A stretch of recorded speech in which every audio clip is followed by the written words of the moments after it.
રાહુલ ઘર ખરીદવાનું વિચારી રહ્યું છે. એક જ વારમાં ઘરમાંથી મોટી રકમ ચૂકવવી મુશ્કેલ છે. તેથી હોમ લોનની મદદથી તે ડ્રીમ હોમનું સપનું પૂરું કરવા માંગે છે. પરંતુ બેંકમાંથી કેટલી લોન મળી શકે છે અને જેટલી લોન નહીં મળે તે રકમની વ્યવસ્થા કરીને પેમેન્ટ કરવું પડશે, જેને ડાઉન પેમેન્ટ કહેવામાં આવે છે. રાહુલ આ અંગે મૂંઝવણમાં છે. જો રાહુલને તેની લોનનો એલટીવી રેશિયો એટલે કે લોન ટુ વેલ્યુ રેશિયો વિશે ખબર હોય તો તેના માટે તમામ ગણતરીઓ આસાન થઈ જશે. શું છે આ એલટીવી રેશિયો અને કેવી રીતે નક્કી કરવામાં આવે છે, જાણો આ વિડીયોમાં. આરબીઆઈની માર્ગદર્શિકા અનુસાર બેંકો ઘરની કિંમતની ચોક્કસ મર્યાદા સુધી જ લોન આપી શકે છે. મિલકત પર ઉપલબ્ધ લોનની રકમ લોન ટુ વેલ્યુ રેશિયો પર આધારિત હશે, જે દર્શાવે છે કે ઘરની કિંમત પ્રમાણે કેટલી લોન મળી શકે છે.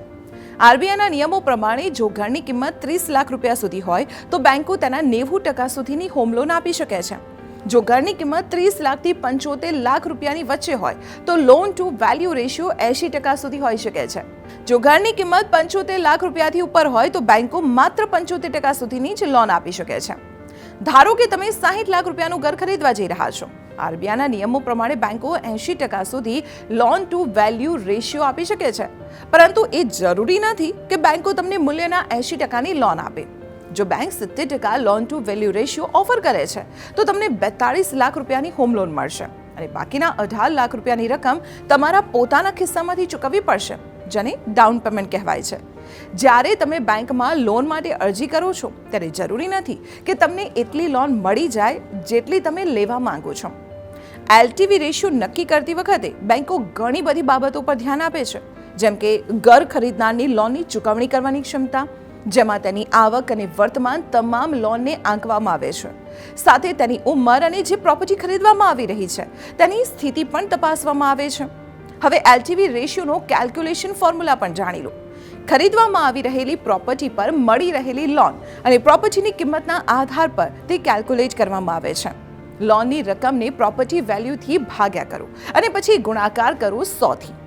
ઉદાહરણ તરીકે રાહુલ 50 લાખ રૂપિયાની ડીલ સીલ કરી રહ્યું છે. આરબીઆઈના નિયમો પ્રમાણે તેને 80% એટલે કે 40 લાખ રૂપિયા સુધીની લોન મળી શકે છે, પરંતુ રાહુલની આર્થિક સ્થિતિના આધારે 35 લાખ રૂપિયા સુધીની જ લોન બેંક તેને આપશે. આવી સ્થિતિમાં રાહુલના ઘરનો એલટીવી રેશિયો 70% થશે અને રાહુલને 15 લાખનું ડાઉન પેમેન્ટ કરવું પડશે. જો રાહુલ ડાઉન પેમેન્ટની રકમને હજુ વધારી દે છે તો એલટીવી રેશિયો ઘટાડી શકાશે. લેન્ડર એટલે કે લોન આપતી સંસ્થાઓ વધુ ડાઉન પેમેન્ટ આપનારા ગ્રાહકોને પ્રાધાન્ય આપે છે. એલટીવી રેશિયો જેટલો ઓછો હશે, બેંક લોન આપવામાં એટલી પોઝિટિવ હશે. ટેક્સ અને ઇન્વેસ્ટમેન્ટ એક્સપર્ટ બલવંત જૈન કહે છે કે હોમ લોનના કિસ્સામાં પ્રોપર્ટીના એગ્રીમેન્ટ ટુ સેલમાં નોંધાયેલી કિંમતથી કોઈ ફરક નથી પડતો. બેંક તેના વેલ્યુઅર પાસેથી ઘરની કિંમતનું મૂલ્યાંકન કરાવશે અને બંનેમાંથી જે પણ કિંમત ઓછી હશે તેના આધારે લોન આપવામાં આવશે. જૈન કહે છે કે લોન મંજૂર કરવામાં ખરીદનારની વાર્ષિક આવક, ઉંમર અને ક્રેડિટ હિસ્ટ્રી ખૂબ જ મહત્વ ધરાવે છે. જો તમારો લોન ટુ વેલ્યુ રેશિયો ઓછો છે તો તે બેંકના રિસ્ક ઓફ માર્જિનને ઘટાડે છે અને આવી સ્થિતિમાં બેંક તમને ઓછા વ્યાજ દરે લોન આપી શકે છે, પરંતુ આ માટે તમારે બેંક સાથે વાટાઘાટ કરવી પડશે. વાટાઘાટ કર્યા વગર કોઈ પણ બેંક વ્યાજ દર નહીં ઘટાડે. આવી સ્થિતિમાં જો રાહુલની જેમ તમે પણ હોમ લોન દ્વારા ઘર ખરીદવાનું વિચારી રહ્યા છો તો પહેલા ડાઉન પેમેન્ટ માટે સારી એવી રકમની વ્યવસ્થા કરી લો. તમે જેટલી વધુ રકમ ડાઉન પેમેન્ટ તરીકે ચૂકવશો, તમારો લોન ટુ વેલ્યુ રેશિયો ઓછો થશે, જેનાથી તમને હોમ લોન લેવામાં સરળતા રહેશે, સાથે જ વ્યાજ પણ ઓછું ચૂકવવું પડશે.